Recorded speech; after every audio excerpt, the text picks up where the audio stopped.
Pronto, maravilha, pessoal. Vamos começar hoje nossa capacitação sobre neurodireitos com a maravilhosa Tatiana Coutinho. Queria começar agradecendo o convite. Todo mundo recebeu aí a mini bio da Tatiana. Para quem não conhece, trate de conhecer. Mas vou iniciar apresentando a Tatiana. Ela é graduada em Direito pela Mackenzie, é mestre em Direito pela mesma instituição, também pesquisadora atualmente pela mesma instituição, e no... Não? Tá. Essa não sou eu, desculpa. Não é você? Então eu vou deixar você se apresentar, perfeito? Assim, fica tudo em casa. Você pode se apresentar, então eu vou te passar a palavra. Pode ficar à vontade também para dizer como você prefere, se as perguntas ficam para o final, ou se o pessoal pode ir perguntando. Fica à vontade para conduzir. Eu vou estar por aqui para apoiar. Meu nome é Geiel, não está aparecendo aí, né? Mas meu nome é Geiel, qualquer coisa pode me gritar, tá certo? Muito obrigado pelo convite. Tá certo. Pessoal, eu agradeço, tá, pelo convite, ficou muito feliz. Eu vou compartilhar uma apresentação aqui com vocês. E aí, aqui na minha apresentação tem a minha mini bio. Não sei se eu tô conseguindo ver vocês.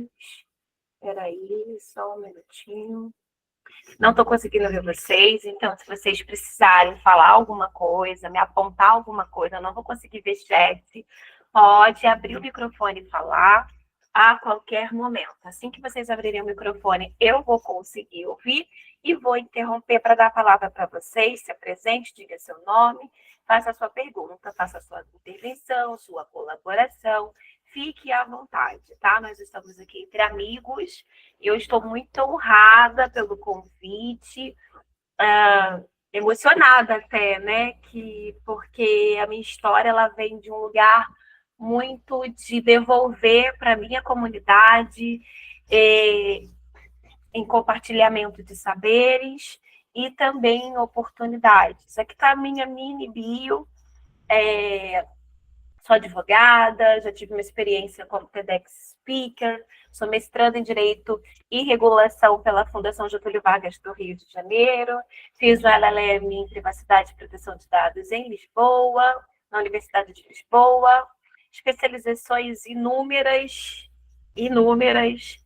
enfim, mas hoje eu fiz uma transição de carreira, mais uma, saí da consultoria, escritório, hoje eu assumi uma cadeira de DPO e AI Governance líder de uma empresa de tecnologia que trabalha com insights culturais. Estou como diretora executiva do Instituto Kaosu e do Lex for Future. São duas iniciativas que têm objetivos diferentes e público-alvo diferente. Instituto Kaosu muito para a formação de mulheres, para que nós, mulheres, toda a nossa diversidade, atravessada por todas as nossas interseccionalidades, consigamos performar no nosso melhor o possível, e isso incluindo também direito, proteção de dados, transformação digital e inovação. E o Lex for Future é um centro, um think tank relacionado a estudo do direito, tecnologia e sociedade. Sou professora universitária, membro do Centro de Berkeley sobre Igualdade Comparada e Direito Antidiscriminatório e da Coalizão de Governança de Dados e Inteligência Artificial do IGF da ONU. Muito feliz de poder compartilhar minha história, um pedacinho aqui desse recorte acadêmico com vocês. E hoje a gente vai falar sobre algo que me parece muito caro, que são neurodireitos. Mas antes de falarmos sobre neurodireitos, é importante a gente entender qual o contexto que tudo isso está inserido e de onde vem essa preocupação em tutelar novos bens da vida. Essa questão de neurodireitos, ela surge... Gente, deixa eu fazer só mais um disclaimer. Eu vou falar sobre o recorte regulatório, tá? Tem um recorte de direitos humanos, tem um recorte de negócio, que são questões de neurotecnologias, com implemento de inteligência artificial, e aí vai cruzando com a questão regulatória de IA, esse não vai ser o nosso objeto de hoje. Tem as questões de saúde, dados sensíveis de saúde. Então, tem muitas questões, mas hoje eu vou me ater à questão regulatória, ok? E aí, então, de onde vem essa minha curiosidade? Ela vem muito de um lugar, de um trabalho inicial que eu fiz sobre como defender, como resguardar, proteger a personalidade jurídica de pessoas negras no Brasil frente às novas tecnologias. Então, na produção, nas pesquisas desse trabalho que eu fiz para o ITS, ali, naquela parceria UERJ, ITS, me começou a despertar essa curiosidade sobre dados neurais, sobre neurotecnologias, que há 2 ou 3 anos atrás ainda era algo muito reservado para negócios, e o campo científico olhando para neurociência, saúde e projetos voltados para questões de neurotecnologias para beneficiamento de movimento ou de leitura que pudesse entender os sinais neurais para facilitar a vida de pessoas com deficiência. Mas eu quis ir um pouco além. A minha ideia era entender, e se, a partir da coleta de dados promovida por neurotecnologias, eu extrair esse dado e eu conseguir criar novos negócios em um tempo, né, uma economia data-driven, com dados secundários a partir de dados de saúde. Então, eu tive que dar um retrocesso e entender o que era uma neurotecnologia. Então, a neurotecnologia, ela é definida como uma tecnologia que registra informações da atividade cerebral, podendo interferir ou induzir a atividade, essa atividade. Então, pode ser combinada com inteligência artificial ou não. Se combinada, ela tem o potencial de alterar fundamentalmente a sociedade, e segundo afirmam cientistas aí que lideram a iniciativa, ela pode, inclusive, trazer uma série de benefícios, mas também uma série de riscos. Então, a NeuroRight Foundations, e tem algumas outras organizações laterais, que pensam, que fazem um trabalho de desenvolvimento de um código de ética para cientistas envolvidos em neurotecnologia e no reconhecimento internacional de 5 direitos para uma corrente e 4 direitos para outra corrente. E aí a gente vai conseguir entender quais são essas correntes um pouco mais à frente. Pensando ainda em neurotecnologias, a gente tem alguns tipos de neurotecnologias que é importante para a gente começar a entender um pouco melhor esse tema. Então, nós temos neurotecnologias invasivas, que são aquelas que requerem um procedimento cirúrgico para sua implementação, por exemplo, a Deep Brain Stimulation, Memory Modification Techniques, vou dar um nome mais palatável para a gente, Neuralink e etc. E tem as não invasivas. Então, são neurotecnologias que não precisam de procedimento cirúrgico para que elas consigam efetuar esse mapeamento cerebral. Pode ser por meio de dispositivos externos, por exemplo, os Functional Near Infrared gente, difícil aqui, né? Espectroscopy, que é um tipo de... A gente vai mostrar lá no finalzinho. Que é um tipo de wearable que você pode colocar tanto capacete como de óculos. Ou o EEG, que seria um tipo de eletroencefalograma realizado a seco. Ou Brain Computer Interfaces, que são BCIs. Eu sei que isso aqui é muito medicinal, muito medicina, né, pra gente, mas é importante a gente entender de onde é que vem essa preocupação de tutelar esse novo bem da vida. A gente tem um mapeamento ou leitura neural, que é feito por neuroimagem. Então, são técnicas ali que a gente consegue acessar direto ou indiretamente a estrutura e a função elétrica do cérebro, do sistema nervoso. O eletroencefalograma está aqui dentro desse mapeamento de leitura neural por neuroimagem. E também tem a questão da influência sobre a atividade neural, que é a neurointervenção, que é muito mais voltado ali para questões de estimular determinada atividade cerebral ou região do cérebro. Eu prometo que esse aqui é a parte mais confusa e mais próxima ali de medicina que a gente vai falar hoje. Só para vocês entenderem o contexto e o percurso do porquê de estarmos estudando essa matéria hoje. Então, a gente tem a impressão de que esse assunto, de que esse tema, ele é muito recente. E quando, na verdade, não. Se a gente for parar para perceber, a gente vai conseguir verificar o seguinte: documentos datados de 2021, de dezembro de 2021, a gente consegue observar, deixa eu tentar passar aqui, documentos da Unesco. Vou olhar aqui para o lado, pessoal, porque eu enxergo bem mal. E eu tenho uma segunda tela aqui de apoio maior, que é de 2024. A gente tem documentos da OCDE, que data de 2019. Nós temos, então, uma camada, vou deixar aqui na última, uma camada muito grande e um movimento global muito interessante e que vem trabalhando e antecipando esses temas, introduzindo esses temas na sociedade como uma preocupação global.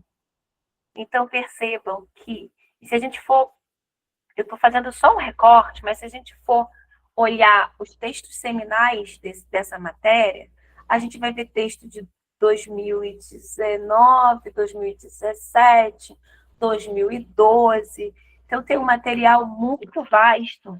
E quem quiser, e quem tiver interesse de saber um pouco mais e melhor, pode entrar em contato comigo, que eu compartilho, mas estou pesquisando esse tema há 3 anos, então tem muito material, a gente precisa dar algum recorte, senão fica tudo muito extenso, tudo muito confuso. Mas é importante a gente entender que os organismos laterais, soft laws, trazendo aqui mais um pouco para a nossa realidade, já se manifestam há muito tempo sobre uso ético, sobre questões trazendo conceituações de neurotecnologias e como que isso pode afetar o nosso dia a dia. Eu vou tentar fazer uma pausa. Eu vou tentar. Não sei se consigo ver vocês. Espera aí. Parei aqui o compartilhamento ou continuo compartilhando? Continua compartilhando. Ótimo, mas agora eu consigo ver vocês. Então, eu queria abrir esses minutinhos, a gente vai passar para um outro aspecto, vou trazer o exemplo mais prático, que seria neurotecnologias de avanços gerais. Eu queria saber se vocês têm alguma dúvida, se vocês querem fazer algum comentário em relação ao tema. Eu tenho, por essa introdução, eu estou compreendendo, não sei se estou certo, que os dados neurais poderiam ser dados sensíveis, ali pensando na ótica da LGPD. Ou não, ou são diferentes? Essa é a cereja do bolo. Vou te responder daqui a pouco. Tá. Mais alguém quer fazer um comentário, fazer uma pergunta? Acho que talvez você fale também, mas a gente não tem ainda nenhum tipo de regulação, né, que aborde especificamente dados neurais, tipo, a tutela a dados neurais.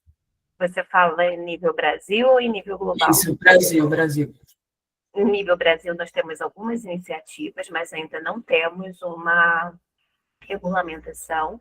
Inclusive, esse é o objeto da minha pesquisa e eu posso comentar com vocês quando a gente estiver mais nas iniciativas do Brasil, qual que é a ideia da minha pesquisa. Por motivos óbvios, eu não coloco isso no material, porque a pesquisa ainda está sendo produzida lá no mestrado, mas eu posso comentar com vocês aqui sem problema nenhum. Tá? Então, eu já apresentei meu projeto, então o projeto é original, não tem grandes perigos noturnos aqui de abrir um pouco da pesquisa para vocês. Mais alguém quer fazer uma pergunta, um comentário, uma contribuição?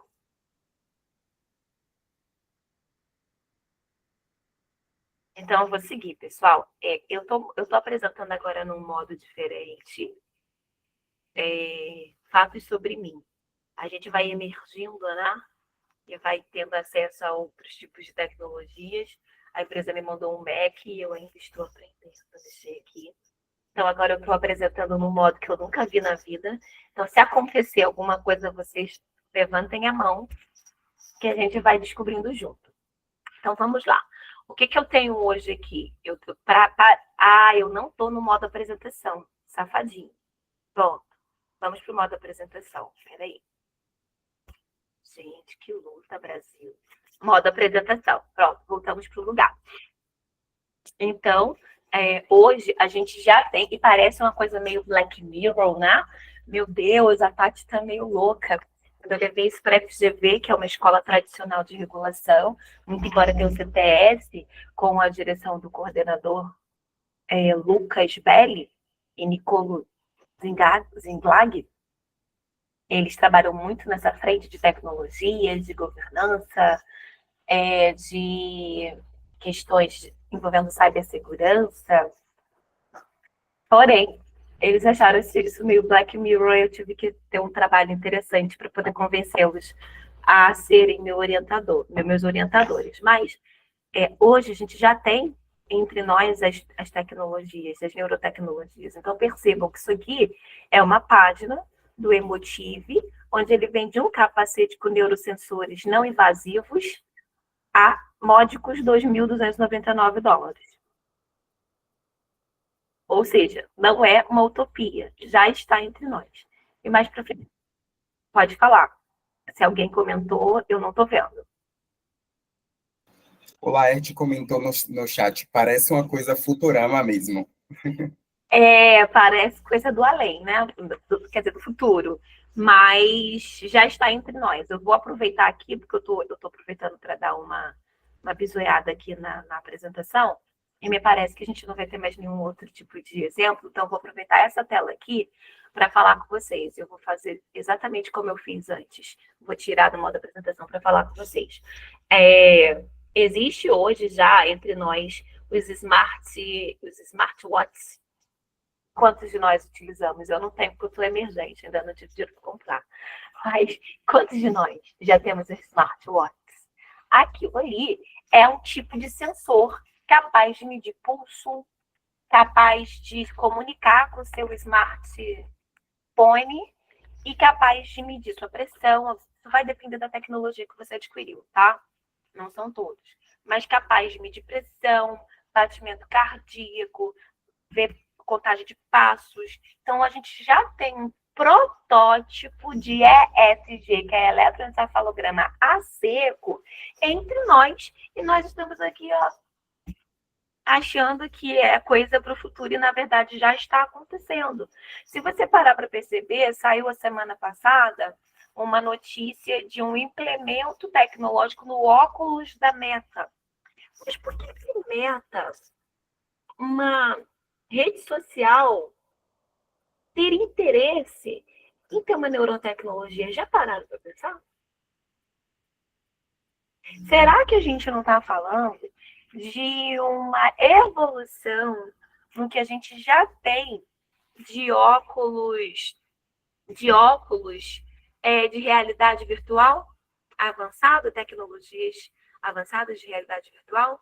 Pensam comigo, começou no jogo, aquela coisa marota, inocente. Ah, vamos jogar, vamos entender, vamos coletar dados de criança, através de biometria facial, através de rastreamento ocular. Isso tudo é um tipo de dado neural conativo. A gente vai falar mais sobre isso, estou me empolgando. Mas é só para vocês imaginarem que isso já está entre nós. Nós temos outro óculos, tem a Apple também, que da Apple é menos sociable, né?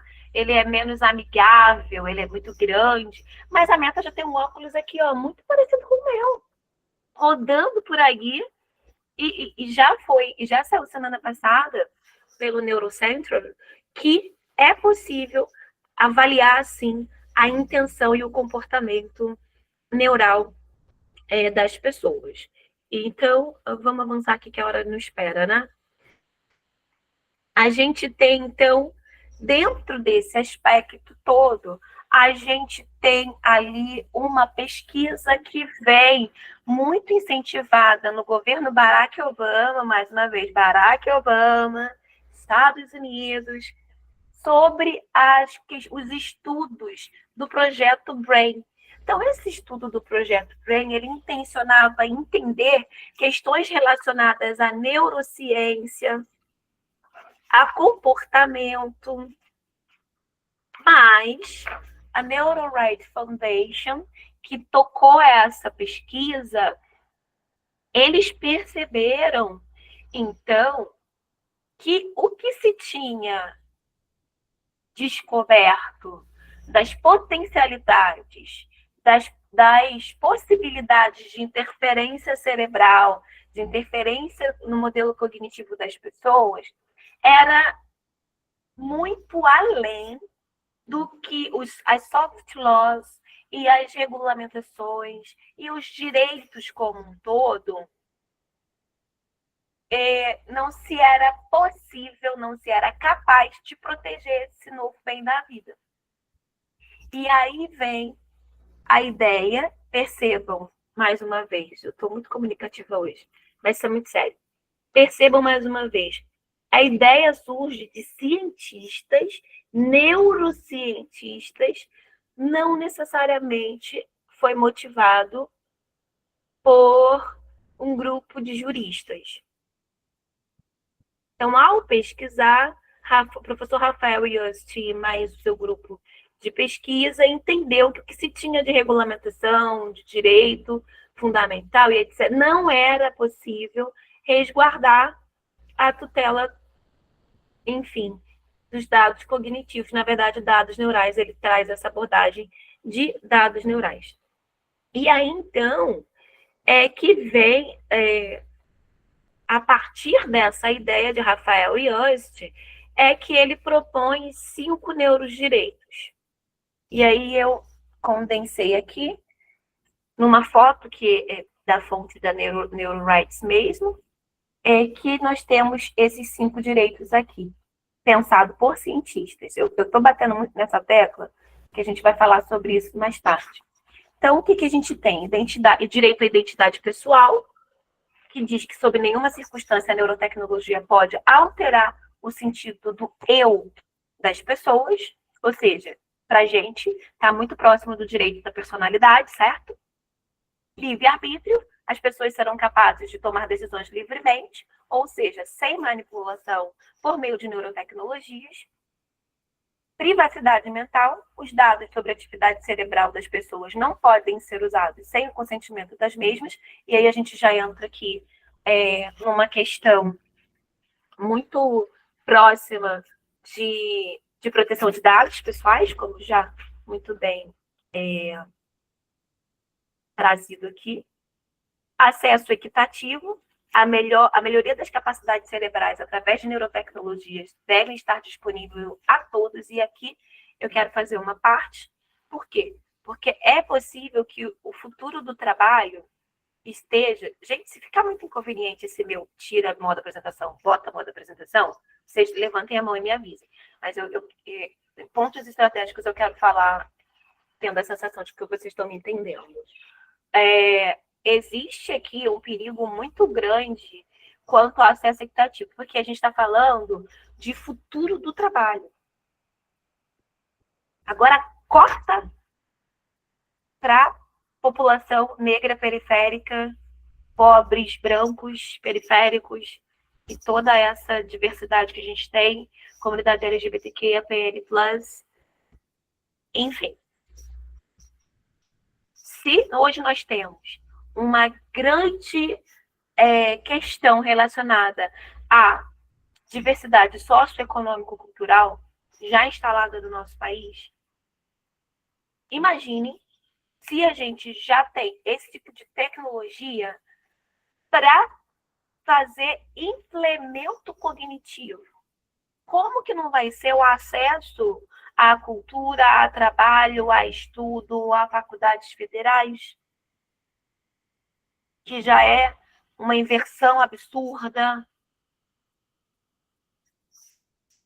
Isso é um ponto muito que me atravessa muito olhando para questões regulatórias. Vocês vejam, eu estou batendo na tecla de que esse plexo de direitos foi construído por cientistas e não por juristas. Mas, ao mesmo tempo, a gente pode ver que alguns aspectos do direito pode trazer alguns impactos no contexto do direito que geram questões muito contundentes em relação à comunidade global em geral.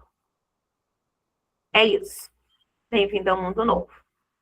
E aí, voltando aqui para a nossa apresentação, a gente tem o direito à proteção contra os vieses. Então, os indivíduos não podem ser discriminados a partir de dados obtidos através de neurotecnologias. E aqui eu estou falando sobre a antecipação, o uso de neurotecnologias para questões de persecução penal. E aqui a gente está falando de antecipação da intenção de delinquir. Lembram que a gente tem, no contexto de regulatório de IA, falso positivo, falso negativo. E aí, se isso, considerando que tecnologias não são neutras, e aí a gente está falando de tecnologias em sentido amplo, transporta esse conceito para cá. E isso aqui é uma grande preocupação que a gente tem, relacionada a questões de políticas públicas. E aí, a gente tem também um plexo de direitos que foram patrocinados por outros cientistas, outros pesquisadores, que são o Ienca e Adorno. Então, nós temos algumas correntes, eu trouxe duas, talvez se der tempo a gente vai trazer lá nas questões, nas tensões, mais duas. E aí a gente tem outro plexo de direitos, que seria, vamos tentar comparar. Aqui a gente está falando de identidade pessoal, livre-arbítrio, privacidade mental, acesso equitativo e proteção contra vieses. Já na proposta de Ienca e Adorno, a gente fala sobre liberdade cognitiva, privacidade mental, ou seja, eles se esbarram na privacidade mental, continuidade psicológica, que a gente não tem nem nada parecido, e integridade mental. E aí, falando um pouco mais sobre liberdade cognitiva, fala sobre direito ao controle sobre os próprios processos mentais e a autodeterminação cognitiva individual. A gente fala sobre privacidade mental, que é a proteção do sigilo dos dados mentais e controle sobre acesso à atividade. A gente pensa em continuidade psicológica, que é a manutenção da identidade pessoal e a continuidade dos processos psicológicos ao longo do tempo. Então, vocês veem que tangencia a identidade pessoal. E a gente fala sobre integridade mental, que é a preservação da integridade mental contra interferências externas não autorizadas. E aqui eu faço uma pausa para a gente pensar junto. Me parece que a proposta do Ienca e Adorno, ela é uma proposta mais voltada para resguardar a personalidade do ser humano, enquanto a proposta do Rafael Just, ela é mais audaciosa, invadindo aqui o campo do direito.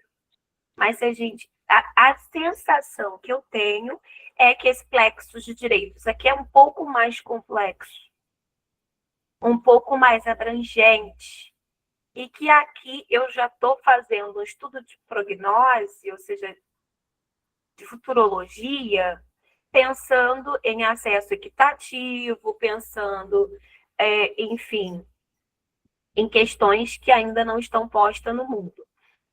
Aqui já é um pouco mais aberta, né? E a gente tem condições de criar ou de atingir um maior número de beneficiários, de pessoas. É o que me parece nesse primeiro momento. E aí, pensando já em iniciativas globais, a gente tem a iniciativa do Chile, que consagrou constitucionalmente a regulação das neurotecnologias. Ou seja, o Chile ele foi pioneiro e ele seguiu ali a ideia primordial da NeuroRights Foundation e trouxe 5 neurodireitos, 5 iniciativas para proteção da integridade mental. Aqui no Chile, deixa eu ver se eu trouxe nessa apresentação, talvez não. Não trouxe. Aqui, mas vou falar sobre ela. Aqui no Chile, a gente já teve o primeiro case, mas foi um case muito mais procedimental do que um case ali de questões relacionadas a acionar a justiça comum, enfim,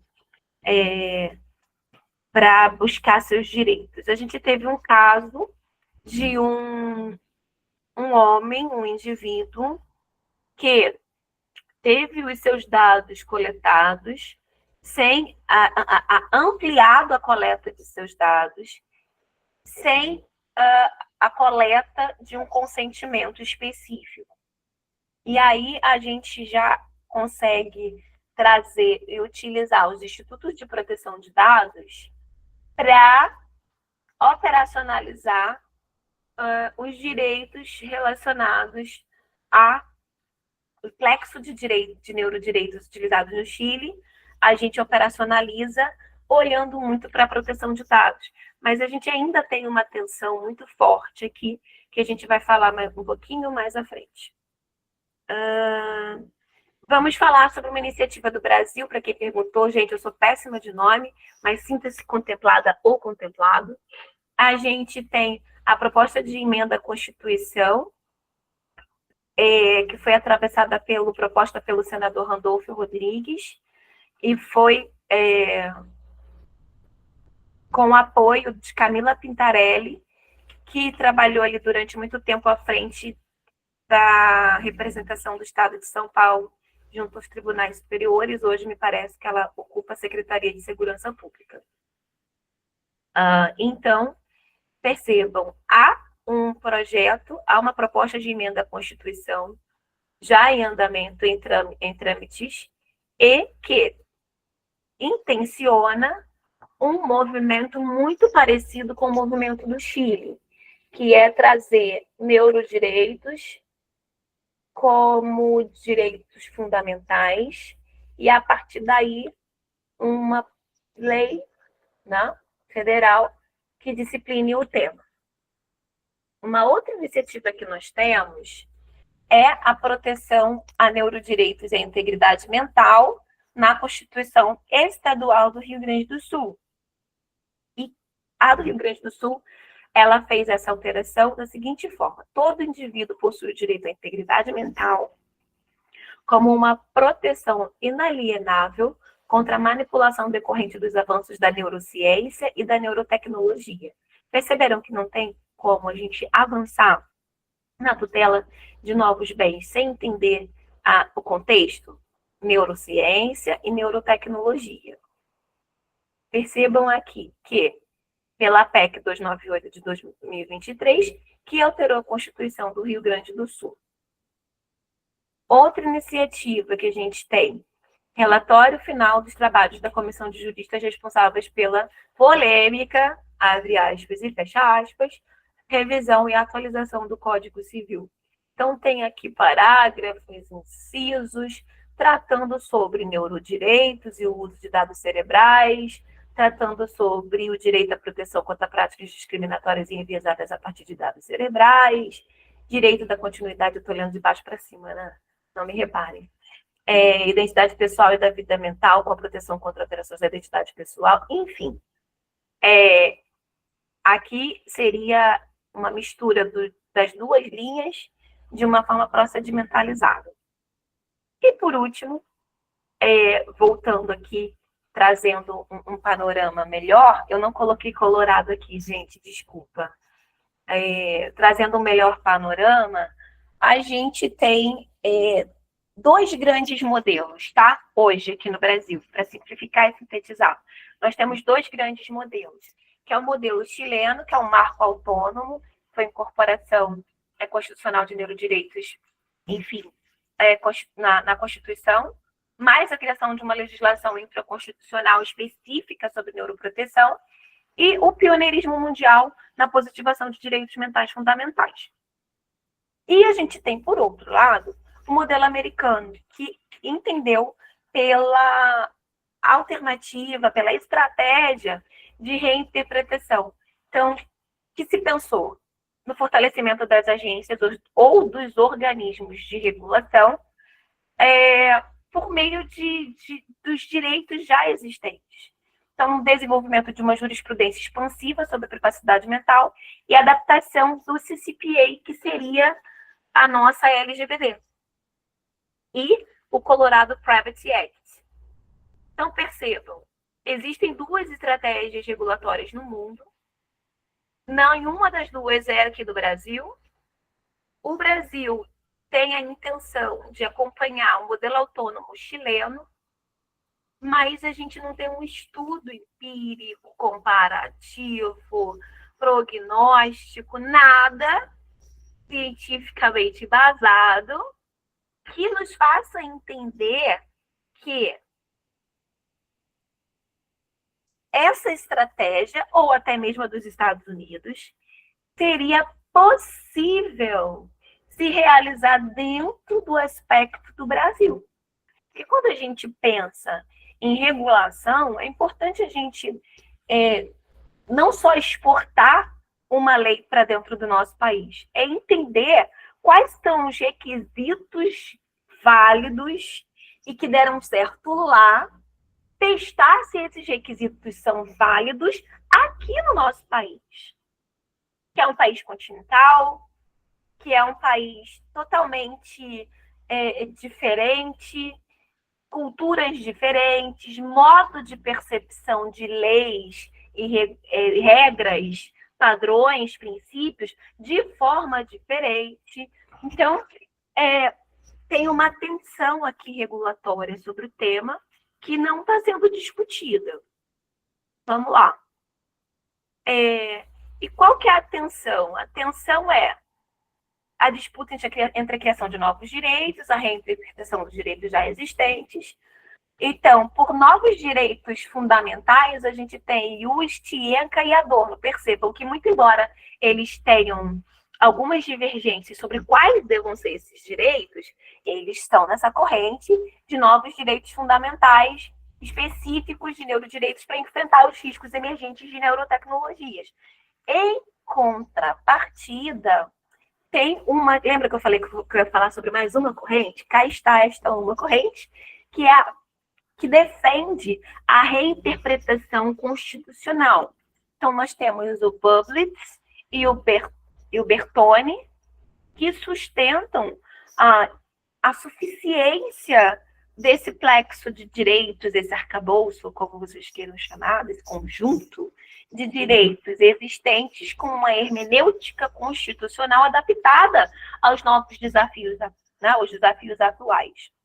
E aqui eu repito, né, só para ser retórica mesmo, a experiência internacional, que a gente tem uma experiência para cada lado. Fora, falando um pouco mais de instituições laterais, terceiro setor e etc., nós temos a NeuroRight Foundation, que apoia essa iniciativa aqui. a instituição Camanal, aqui na América Latina, também apoia essa iniciativa de novos direitos, e tem a Derechos Digitales, que apoia esta iniciativa aqui. Então, se a gente for olhar com cuidado, com cautela, a gente tem apoio para ambos os lados.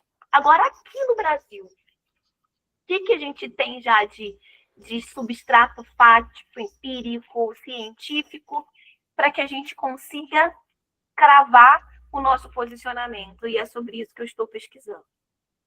E aí, deixa eu ver se eu coloco aqui uma... Não. Ainda não, mas vou chegar. E aí, para não ficar... eu esqueci o nome do nosso anfitrião. Repete seu nome para mim, por favor. Geiel. Geiel, aqui, sinta-se contemplado. Perfeito. A gente está falando, tá vendo, de privacidade, falando de medidas que olham questões que tangenciam questões de privacidade. E aí, olhando, tentando casar esses pontos, a gente tem a AICO, que traz os seus pontos de preocupação em como que a regulação de proteção de dados pessoais vai interagir com neurotecnologias. Eu vou mandar isso aqui para vocês por e-mail, e aí você, por gentileza, divide com o time, com os presentes e quem tiver interesse. Então, aqui, nesse manual, e tem muitos outros, tá? A gente tem já, inclusive, manifestações do European Data Protection Board. Eu não foquei muito nisso, porque não é objeto da minha pesquisa. Eu quero causar confusão, babado, gritaria. Mas a gente tem as DPAs, né, que são as agências de proteção de dados, as autoridades, as principais, já se manifestaram sobre o uso ético, tanto de IA, mas também sobre neurotecnologias. Por quê? Porque sobre a premissa de que o substrato, a matéria-prima de ambos os assuntos são dados pessoais. É aí que vem o ponto alto dessa conversa toda. Ninguém, até o presente momento, trouxe para a gente uma diretriz do que significa esses dados. Muito pelo contrário. Hoje, a gente tem uma nova proposta conceitual pela doutora Anita Farahany, agora sim, operadora do direito nos Estados Unidos, em que ela traz contribuições muito contundentes a respeito da natureza jurídica desse dado pessoal. Mas antes de falar nisso, eu vou falar sobre esse projeto que a gente mencionou, que é o projeto Neuralink. Gente, eu vou ligar um ventinho aqui que eu estou derretendo. Só um minutinho. Se ficar muito barulho, vocês me falam. Se fizer ruído, por favor, me avisem. Não deixem de me avisar, a gente já está indo aqui para os 3 últimos slides. Então, o projeto da Neuralink do Elon Musk, ele vai um passo além. Então, ele visa desenvolver uma interface bidirecional capaz de não apenas estimular partes do cérebro, mas também receber e interpretar esses sinais. Por exemplo, ele consegue identificar emoções, controlar dispositivos e prever e induzir estados. Estados o quê? Emocionais. Então, alguns cientistas acreditam que uma versão futura altamente sofisticada desse sistema, ou de um sistema similar, poderia ler pensamentos de uma pessoa, acessar sua memória e até mesmo controlar ambos, o que se considera um perigo potencial para a humanidade. Isso aqui eu só estou ratificando o que a gente falou lá na frente e trazendo aqui as potencialidades da Neuralink. E aí, a análise dessas informações através de técnicas de Big Data e a capacidade de influenciar as pessoas forneceria ferramentas para o denominado neuromarketing. Esses são, na minha visão, essa é a grande jogada de toda essa questão. Então, induzindo a realização de certas compras. Mas também poderia ser aplicado em outras áreas mais sensíveis, como política, alguém que falou aqui nos comentários, afetando o sentido de voto, violando direitos humanos básicos. Por essas e por outras razões, os neurodireitos não são ficção científica, mas uma necessidade real e atual. E aí eu vou retomar aqui, nesse último slide, a seguinte questão. Ninguém falou para a gente ainda se é dado pessoal, se é dado pessoal sensível, é necessário regular especificamente ou já temos regulação que atenda? Quais são os limites do uso secundário dos dados? Então, eu vim propor uma resposta, mas eu trago também um monte de perguntas. Por quê? E aí, falando mais um pouco sobre a extensão, sobre uma nova proposta de identificação da natureza jurídica, da natureza desses dados que são coletados a partir de interação do indivíduo com neurotecnologias. Por que eu falo isso? Hoje, Nita Farahany, Ienca e Adorno, ou seja, uma outra corrente, 3 correntes que se juntaram, eles trazem a conceituação de dado biométrico cognitivo. E quando a gente fala, eu vou abrir minha colinha aqui, tá, gente? É muita coisa na mente. Eu estou em final de primeiro ano de mestrado. Eu não estou falando com ninguém, eu só estou falando com vocês. Então, a gente tem aqui a extensão desse conceito, que é uma proposta de sair de dado neural, que está muito limitado à atividade cerebral e atividade do sistema nervoso central. E a gente passa para um lugar que a gente pensa em dados afetivos vinculados a emoções e sentimentos, dados conativos associados ao desejo, à volição e às intenções comportamentais, e aos dados cognitivos relacionados ao processo do conhecimento. Então, não é só mais atividade cerebral e atividade do sistema nervoso central. Quando eu penso em cognitivo, é o processo de conhecimento, de compreensão, de pensamento. Quando eu penso em afetivo, é como eu ajo. Lembra que eu falei do óculos? O óculos, ele não está pensando só em questões de movimentações, sinapses neurais. Quando eu coloco um óculos da Meta no rosto, ele vai entender as minhas emoções, porque quando eu estou com medo, quando eu levo um susto, eu faço o quê? Tamanho do olho. A pupila dilatada. Entende? Pela reação dos meus olhos, da minha pupila, você consegue entender meus sentimentos. Isso não seria inferir? Isso não seria um dado? Você não consegue chegar a uma conclusão através do meu estado emocional? Isso é um dado pessoal. Pensando em conativo, desejos, intenções comportamentais, lembra da questão política, voto, intenção de delinquir, positivo, falso negativo, isso tudo está aqui. Então, hoje a gente tem uma atenção teórico-conceitual. O que é dado neural? O que é dado biométrico-cognitivo? Que a depender do tipo de conceituação que eu conceber, eu vou regular de maneira distinta. Se eu penso em fortalecer instituições, eu vou pensar em quê? Se dado neural está muito voltado para dado de saúde, eu vou pensar em Anvisa e ANPD. Se eu penso em dado cognitivo biométrico, dado biométrico cognitivo, eu penso em ANPD. Então, eu não tenho sobreposição de competências.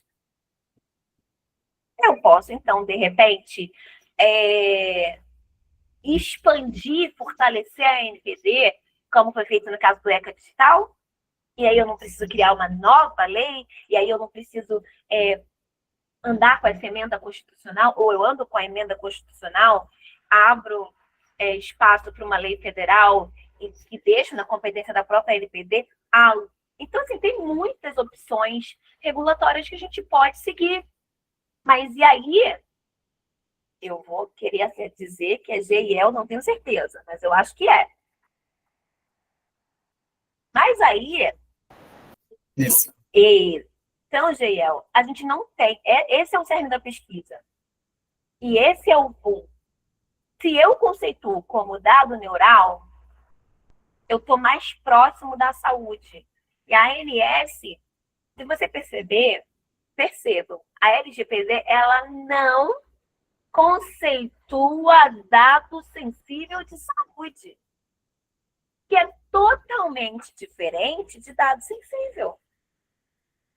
Dado sensível contém dado sensível de saúde, mas não é específico.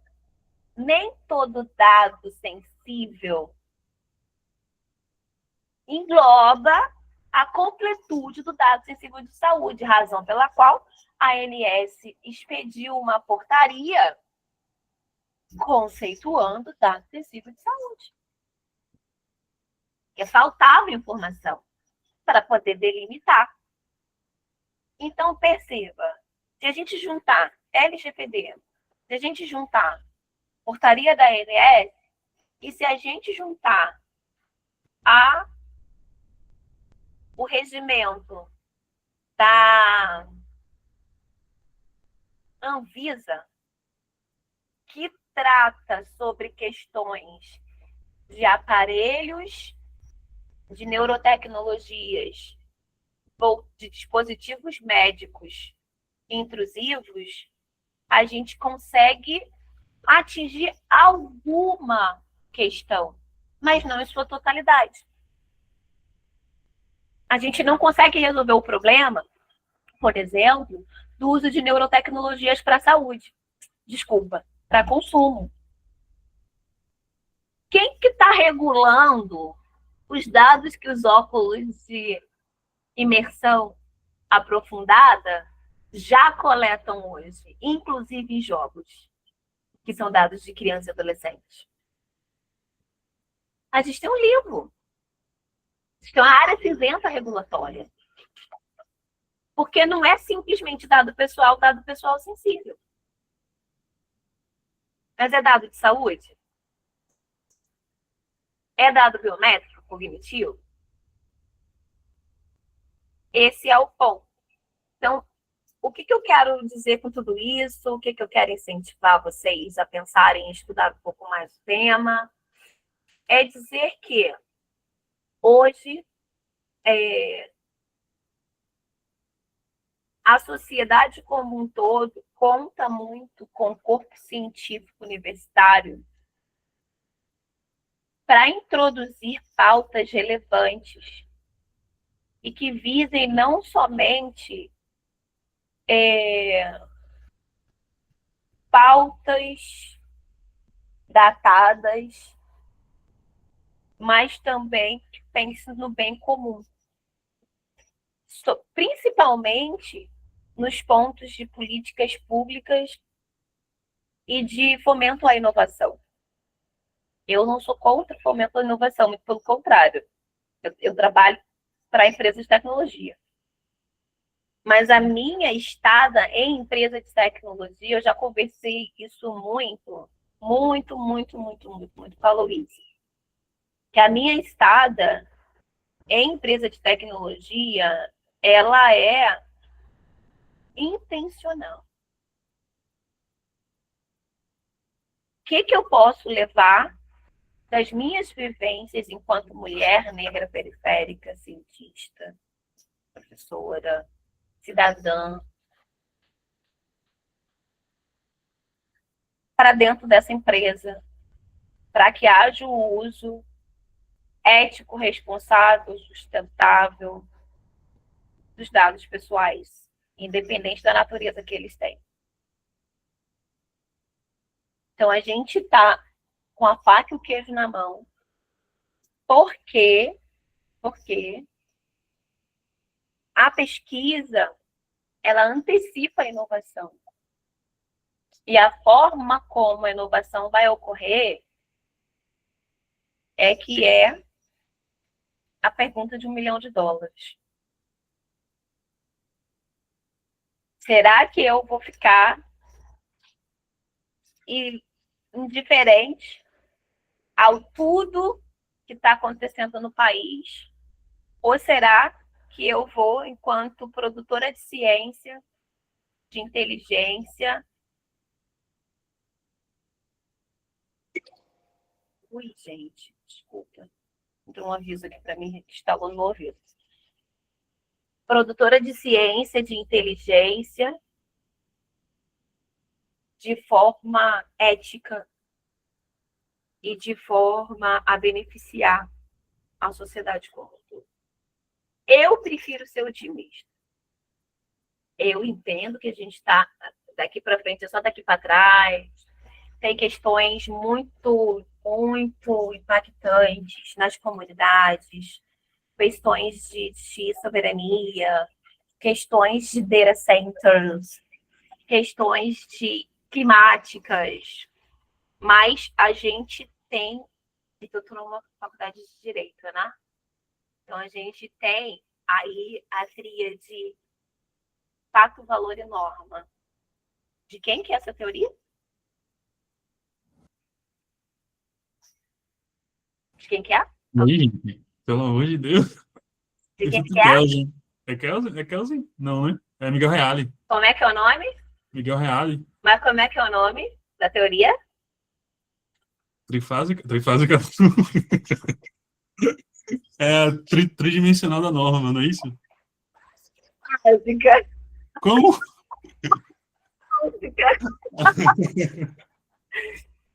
É só para a gente descontrair, pessoal. É a teoria tridimensional do direito do professor Miguel Reale. É fato, valor e norma. Então, o fato é que... Isso, tá? Reale, Miguel Reale. O fato é que está posto. Alguém colocou isso aqui. Peraí. Mais do mesmo. Laerte.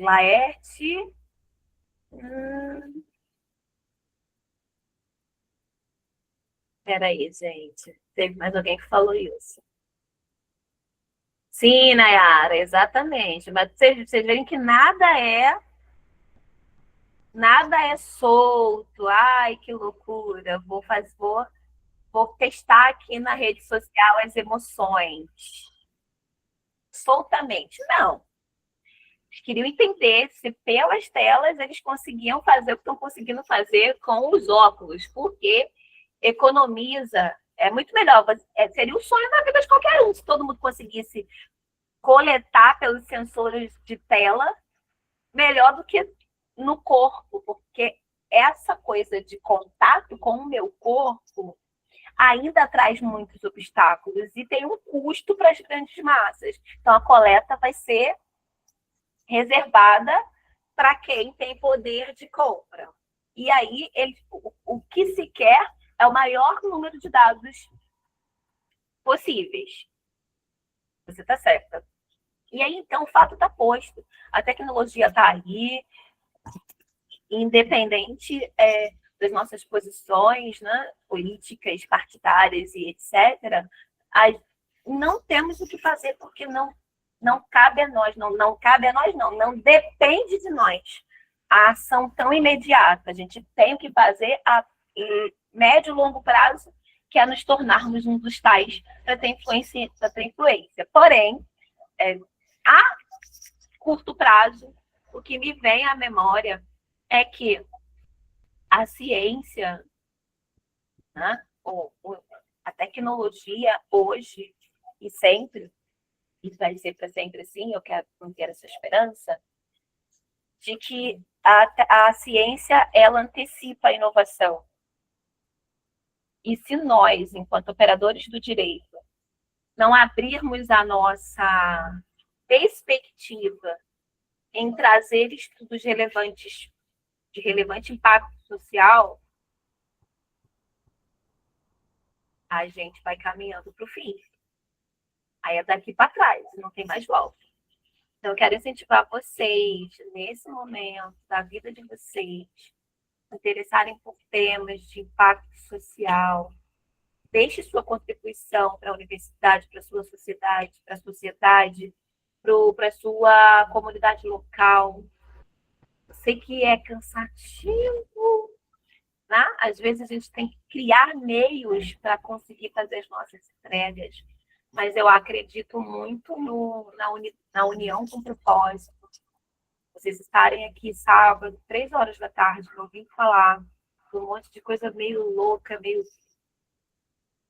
perturbada, já mostra o quão vocês estão dispostos a se melhorarem enquanto profissionais, enquanto pesquisadores, enquanto estudantes, mas também enquanto sociedade. Então, façam trabalhos excelentes, façam pesquisas diferentes, não pesquisem mais do mesmo, contribuam com a sua sociedade. Vamos pensar, sim, em instrumentos jurídicos, em soluções jurídicas de alto impacto, para que a gente consiga ver acontecer um implemento tecnológico, sim, mas com preocupações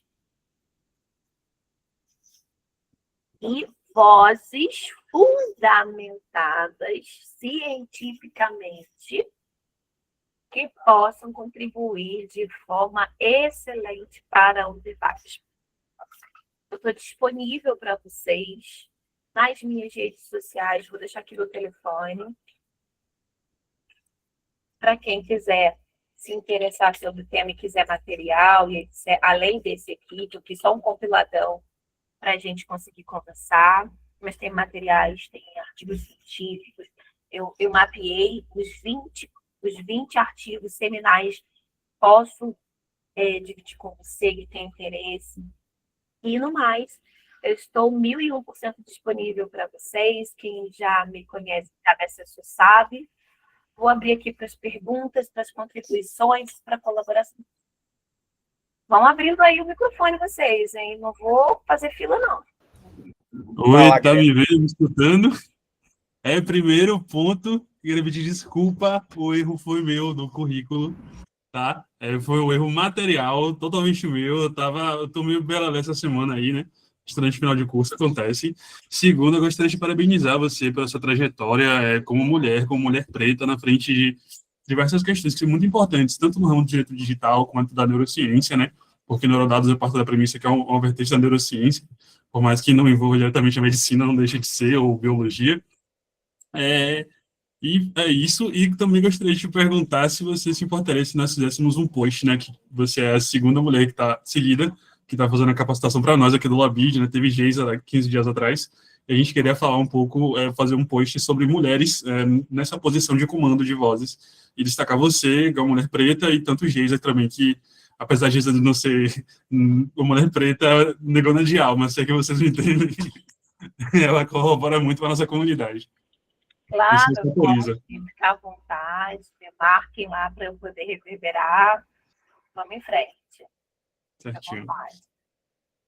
Olha, não tem problema nenhum. Deixa eu só fazer um disclaimer aqui para salvar o pescoço do Guilherme. Brincando, Guilherme.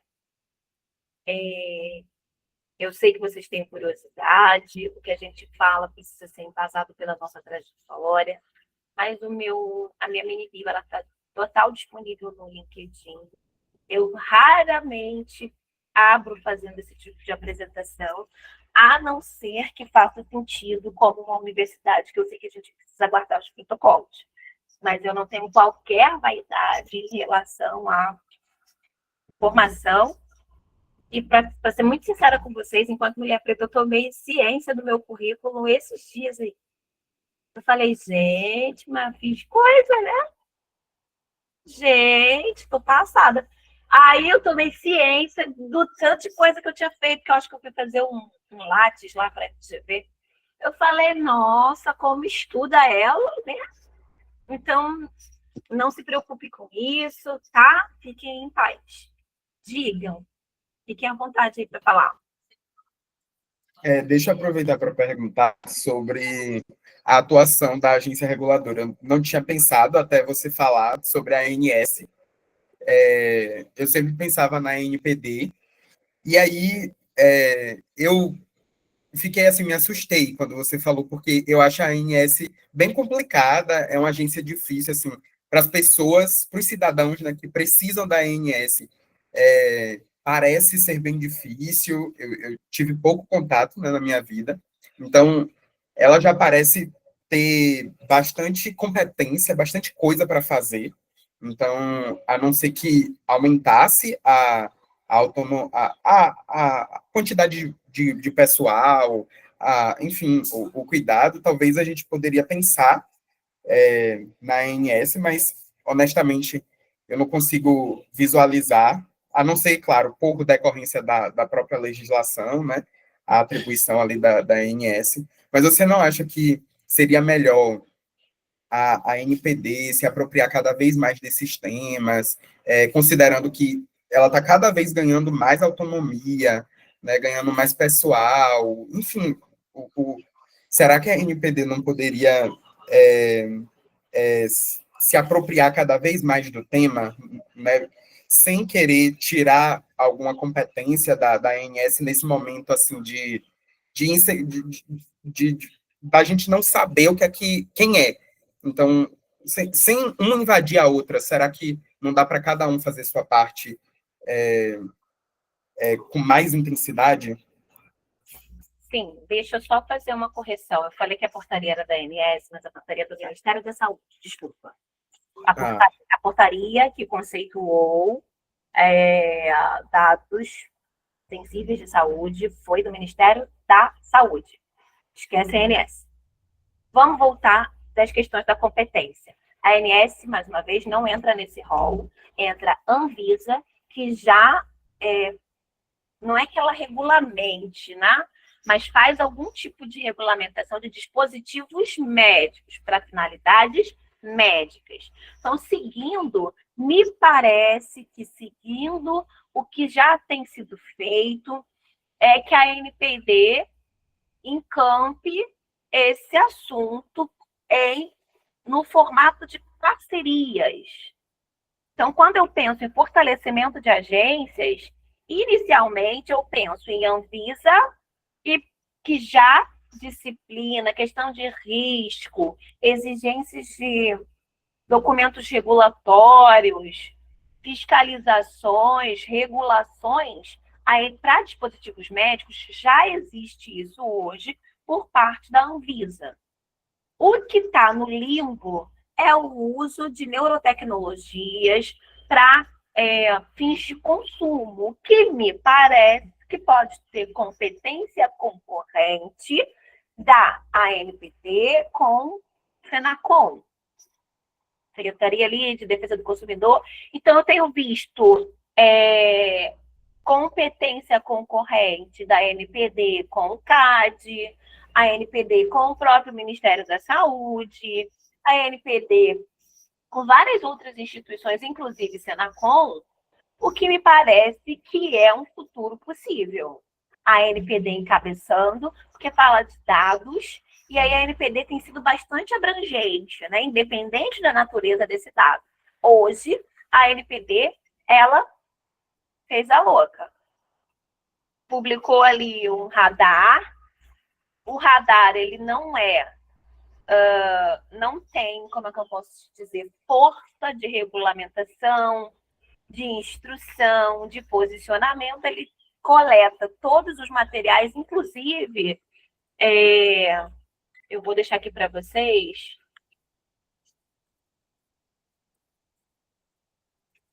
Neurotecnologias.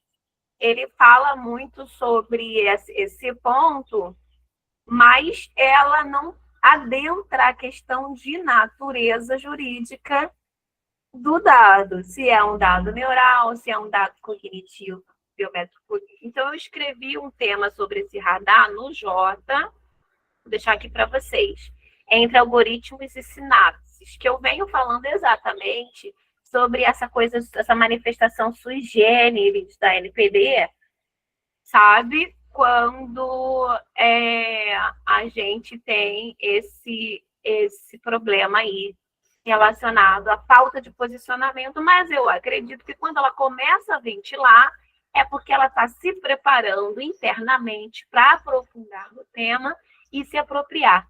Parece que a NPD vai seguir o que ela já tem seguido nesses últimos dias. Gabriel? Boa tarde.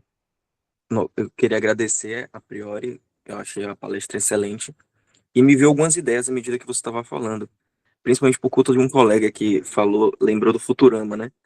E eu me recordo que tem alguns episódios e eles têm sonhos, e esses sonhos, eles têm dispositivos na mente, onde ficam passando propagandas e induzindo eles ao consumo de determinados produtos.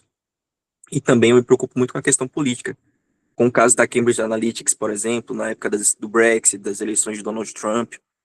E eu fiquei em dúvida, como você vê o avanço da neurotecnologia em relação a essas questões mais relacionadas à política, em relação ao consumo? Porque muitas vezes eu me recordo de alguns casos, como o da própria Meta, em que ela propositalmente estava com o algoritmo sugerindo para garotas de uma faixa etária específica, eu não vou me recordar o artigo agora, a reportagem, e propositalmente fazendo com que a autoestima delas ficasse degradada para vender produtos de maquiagem, por exemplo.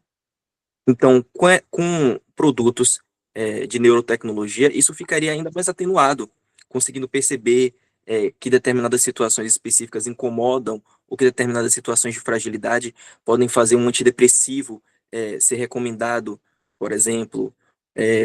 Ele perceber a partir dessas tecnologias que são muito mais sensíveis a compreender as emoções humanas, a manipulação tanto política quanto em relação ao consumo. Como você vê o avanço dessa situação? Obrigado novamente. Nada, Gabriel. Obrigada a você pela sua pergunta.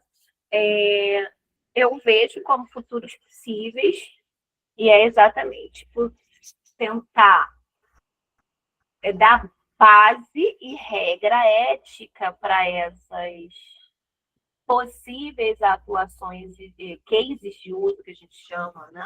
Esses casos de uso de neurotecnologias, que as instituições globais se antecipam, inclusive isso envolve relações internacionais, direito internacional. Nós somos signatários de algumas iniciativas e que isso nos traz, enquanto Estado,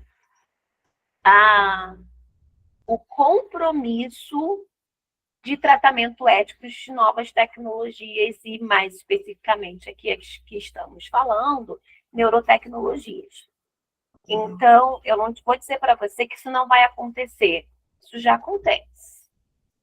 Só que por meio de outras tecnologias.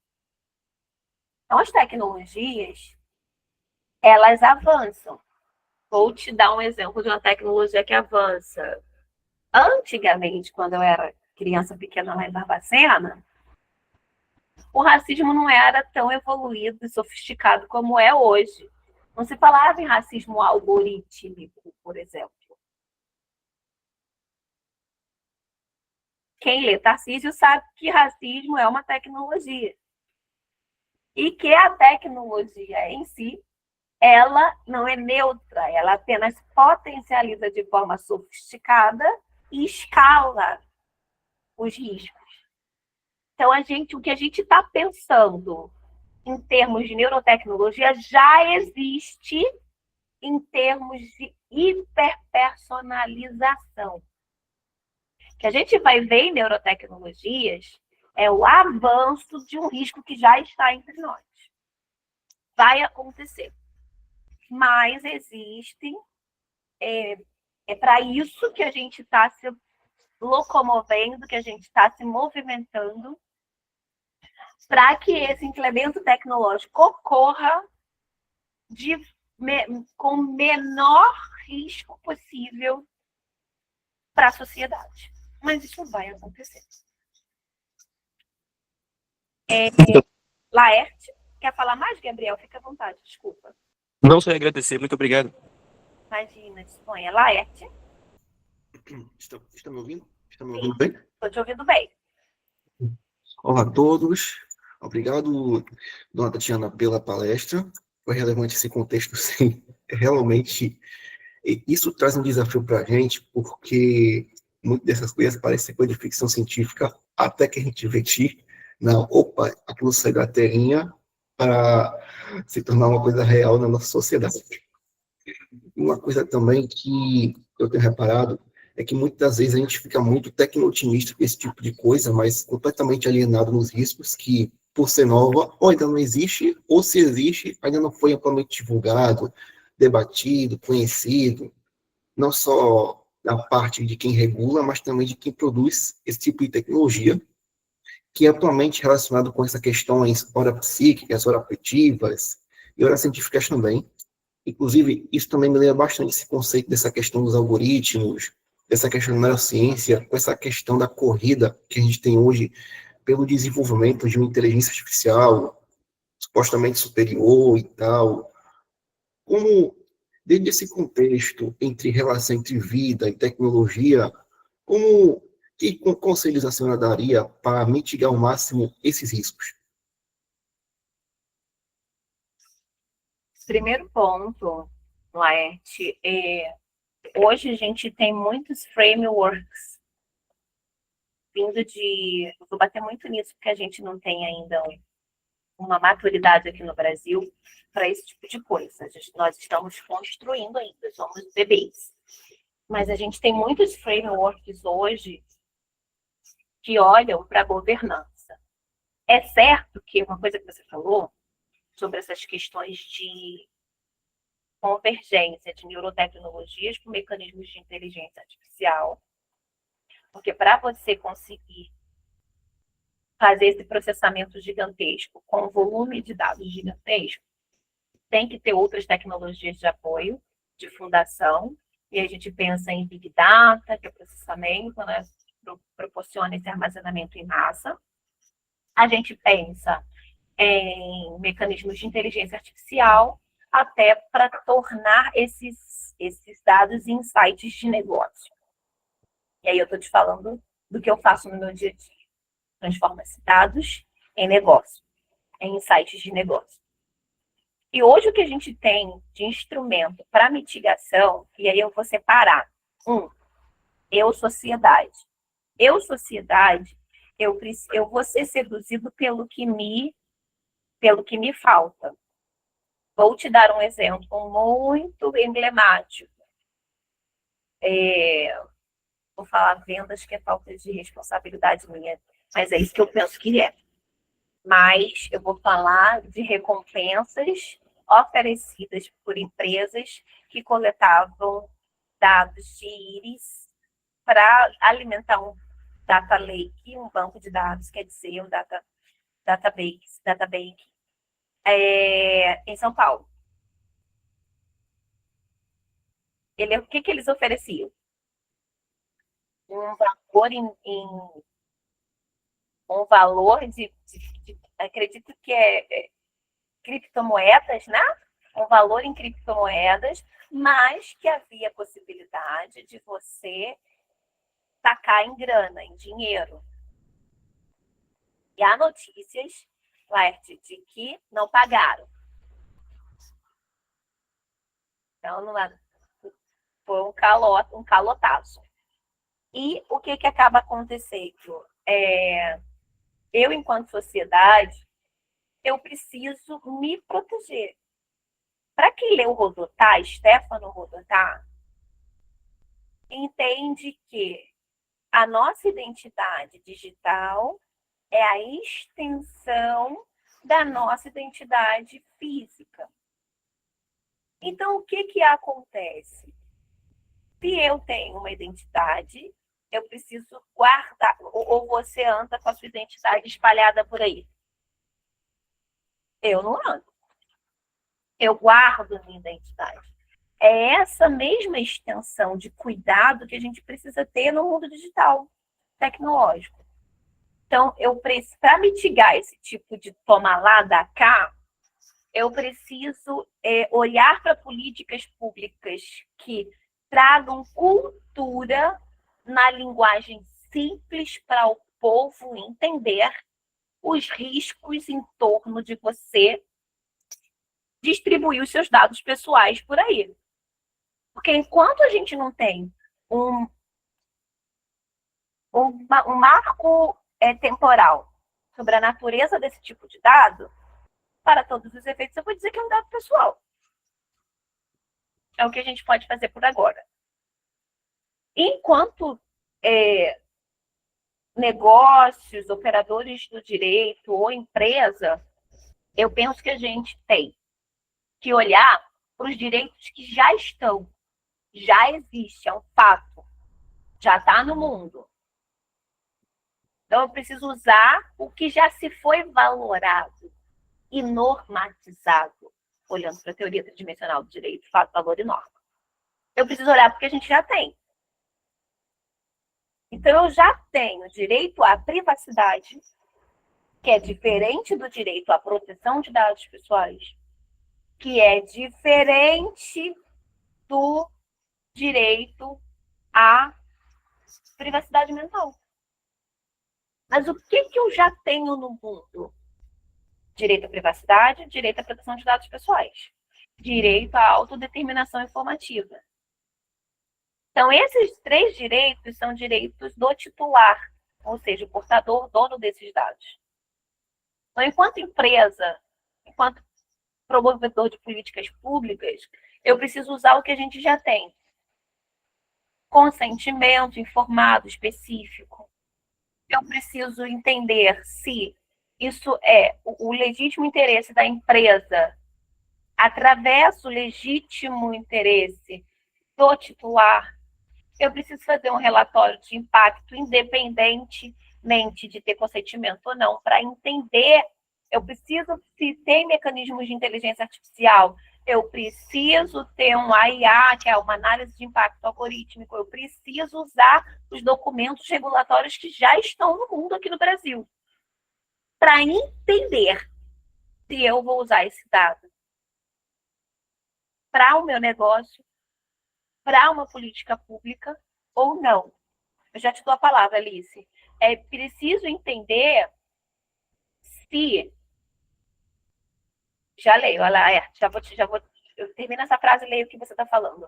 É preciso entender que, independente da gente não ter um regramento específico, se é que teremos, a gente já tem boas práticas de negócio, de mercado, a gente já tem previsões constitucionais e leis que podem fazer esse aporte, tanto para políticas públicas, tanto para negócios particulares, considerando que eles não vão dizer logo de cara, queremos seus dados para nos ajudar a dominar. Ah, não vão, mas a gente também já não é essa garota toda, né?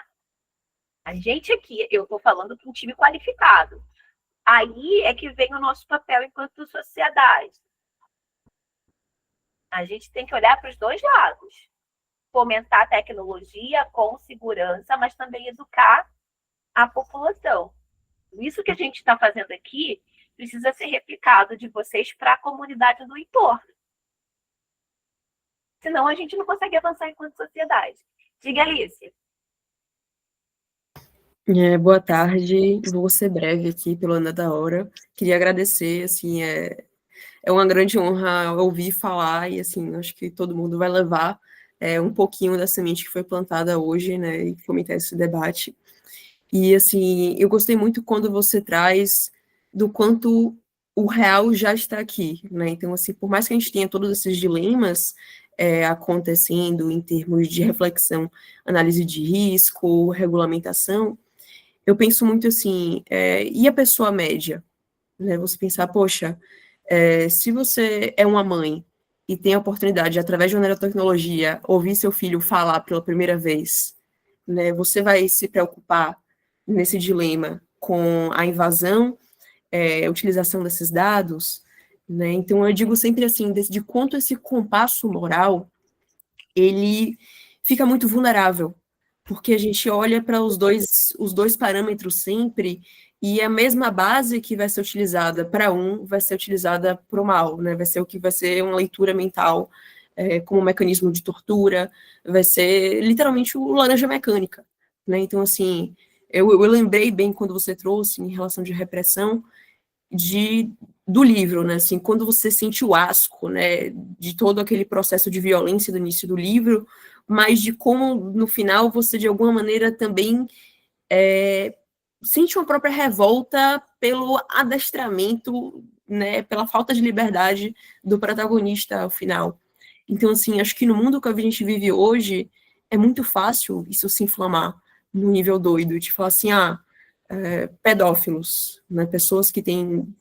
Aí falou assim, vamos utilizar neurotecnologias para impossibilitar qualquer tipo de pensamento. E a gente acaba voltando para temas que são, como é que eu posso dizer, muito antigos no sentido de raciocínios que existem desde antes da psicologia, do século passado, mas que num mundo de extremismos que a gente vive hoje ganha outros contornos.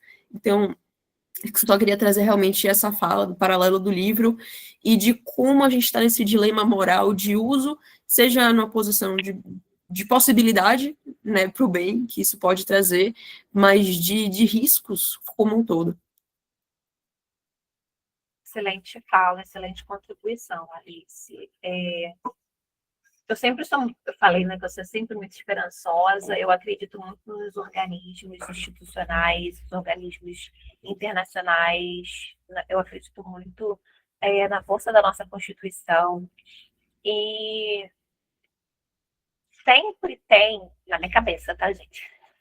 Na minha cabeça, sempre tem um basilador do limite das loucuras humanas, e eu torço para que a gente esteja sempre nesse lugar de equilíbrio e de bem, não vou dizer nem bem-estar, vou dizer de bem viver, tá? Para quem é adepto aí das questões de bem viver, sabe bem a diferença entre bem-estar e bem viver, né? Onde nós abrimos mão dos nossos benefícios para o bem viver das próximas gerações. Então, eu ocupo muito esse lugar de abrir caminho, de educar, de mostrar, de ensinar, de fomentar, de trazer e de puxar a sociedade como um todo para um lugar que a gente tenha, como é que eu posso dizer, um lugar mais confortável para as nossas próximas gerações, né?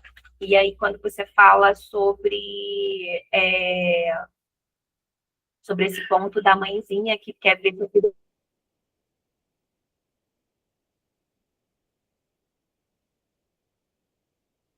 Desculpa pelos barulhos aqui.